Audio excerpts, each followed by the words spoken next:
श्री मनोज सिन्हा जी।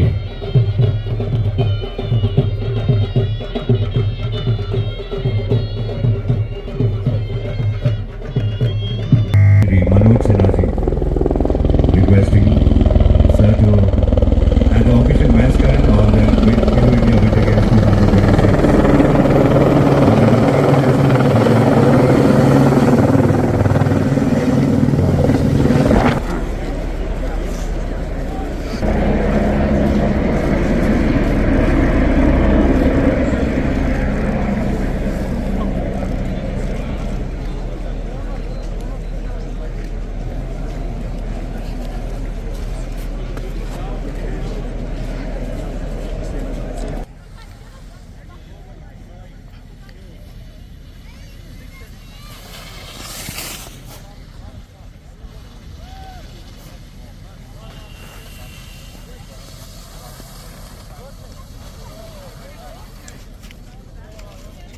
मैं देश के विभिन्न राज्यों तथा यूपी से आए हुए 1000 से अधिक एथलीट, उनके कोच, टीम मैनेजर्स,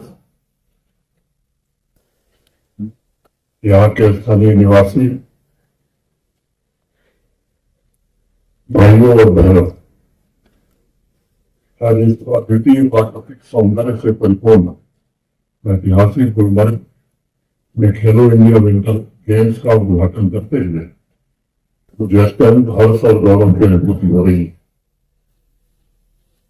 ये एक सुखद संयोग भी है कि कल यानी 22 फरवरी को इटली में विंटर ओलंपिक्स गेम्स का समापन हुआ और आज गुलबर्ग में छठे खेलो इंडिया विंटर गेम्स का शुभारंभ हुआ। और इसलिए मैं मानता हूं कि रोजाना एक आयोजन नहीं है, बल्कि स्पोर्ट्स में जम्मू कश्मीर की पहचान और राष्ट्र की एकता और स्पोर्ट्स की क्रिएटिव ताकत का उत्सव है, जो प्रत्येक नागरिक को, विशेष रूप से युवा को, प्रत्येक एथलीट को जोड़ता है और उन्हें प्रेरित करता है, क्योंकि स्ट्रॉन्ग कैरेक्टर की नींव इसी से हो सकती। खेलो इंडिया विंटर गेम्स में उपस्थित सभी खेल प्रेमियों, अधिकारियों, कोचेज और टीम मैनेजर्स का भी मैं स्वागत करता हूं और उनको शुभकामनाएं भी देता हूं। ये सच है कि पिछले कुछ वर्षों में जम्मू कश्मीर ने स्पोर्ट्स के फील्ड में सराहनीय प्रदर्शन किया है। इसमें भारत सरकार के खेल मंत्रालय और माननीय प्रधानमंत्री जी के पीएमडीपी के अंतर्गत जो इंफ्रास्ट्रक्चर प्रोजेक्ट मिले और 100 खेलो इंडिया सेंटर्स का जहां भारी योगदान, वहीं जम्मू कश्मीर के युवाओं की लगन, प्रतिभा और स्पोर्ट्स से जुड़े हमारे सभी अधिकारियों का भी परिश्रम शामिल है। आपकी प्रतिबद्धता, आपका परिश्रम और आपके स्पोर्ट्स के प्रति निष्ठा इस आयोजन को और सार्थक बना सकती है। आप सभी के सहयोग से ये कंपटीशन केवल एक कार्यक्रम नहीं, बल्कि एक राष्ट्रीय उत्सव बनता जा रहा है। मैं हम सभी स्कीयर्स का विशेष रूप से अभिनंदन करता हूं, जो देश के कोने कोने से यहाँ आए हैं। मैं समझता हूं आप यहाँ केवल एथलीट के रूप में विंटर गेम्स में हिस्सा नहीं लेने आए हैं, बल्कि आप हमारे मेहमान भी।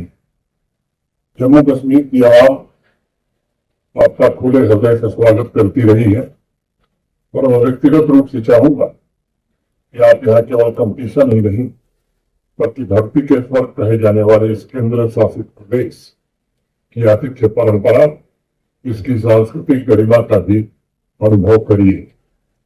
मित्रों, मैं मानता हूं कि स्की स्लोप्स पर होने वाली प्रतियोगिताएं केवल स्किल्स की परीक्षा नहीं, वे आपके धैर्य, साहस और आत्मसंयम की भी एक कसौटी है। एल्पाइन स्कीइंग हो, नॉर्डिक स्कीइंग हो, स्नोबोर्डिंग हो, स्की माउंटेनियरिंग हो, ऐसे अनेक डिसिप्लिन में आपकी ट्रेनिंग तथा उस डिसिप्लिन में आपकी निष्ठा की भी परीक्षा होने वाली है। ये सच्चाई है कि विंटर गेम्स में प्रकृति स्वयं एक चुनौती के रूप में उपस्थित होती जा रही है। उसके बीच उत्कृष्ट प्रदर्शन करना ये भी असाधारण क्षमता को दिखाता है। आने वाले कुछ दिनों में हम उस असाधारण क्षमता, स्पोर्ट्स की तकनीकी दक्षता के अनेक अद्भुत उदाहरण देखेंगे। आपके तथा आपके कोचेस के वर्षों के अभ्यास से अर्जित संतुलन, अधिक संकल्प तथा असाधारण सहनशक्ति भी खेल प्रेमियों को देखने को मिलेगी। लेकिन इन सबके ऊपर जो एलिमेंट नजर आएगा वो आपका साहस और कैरेक्टर होगा। आपका साहस अपने लक्ष्य की ओर आपको अग्रसर करेगा और प्रतिस्पर्धा में उत्कृष्ट स्थान हासिल करने के लिए आपको सदैव प्रेरित करेगा। खेलो इंडिया का sixth addition honourable lieutenant governor साहब ने ऑनरेबल चीफ मिनिस्टर की प्रेजेंस में यहाँ पे लॉन्च किया है, जिसमें 1000 से ज्यादा एथलीट मुल्क भर से 25 से ज्यादा स्टेट्स और यूनियन टेरिटरी से यहाँ पे आए हैं। अगले 3 दिन यहाँ पे गेम्स होंगी और मुझे लगता है कि स्पोर्ट्समैनशिप और यहाँ उसके अलावा यहाँ के लोकल आर्ट कल्चर, यहाँ की हॉस्पिटैलिटी, यहाँ के टूरिज्म को प्रमोशन करने के लिए इसमें बहुत बड़ा इंपॉर्टेंस है, बहुत बड़ा रोल इस इवेंट का रहेगा। छठी बार यहाँ पे सेलिब्रेट किया जा रहा है और अभी तक लगभग 6000 से ज्यादा एथलीट्स ने यहाँ पे पार्टिसिपेट किया है। तो मैं खास करके यहाँ के जो लोकल सिटीजन्स हैं, यहाँ के लोकल रेजिडेंट्स हैं और सर्विस प्रोवाइडर्स हैं, उनका शुक्रिया अदा करना चाहूँगा कि इतना बेहतरीन हॉस्पिटैलिटी का मुजाहिरा उन्होंने यहाँ पे किया। सर, जो टेम्परेचर राइज हो रहा है, ऐसे में क्या कुछ इक़दाम किए जा रहे हैं ताकि जो आगे भी ऐसे खेल? जी देखें, ऐसा है कि जैसे अभी आपने डिस्कशन में भी सुना कि स्नोफॉल जो है काफ़ी थोड़ा इरेटिक रहता है। इस बार तो स्नोफॉल ठीक है हमारे लिए यहाँ पे स्पोर्ट्स की एक्टिविटीज़ करने के लिए, बट आने वाले दिनों में मौसम के साथ साथ हमें भी अपने आप को चेंज करने की, इवॉल्व करने की जरूरत है। बहुत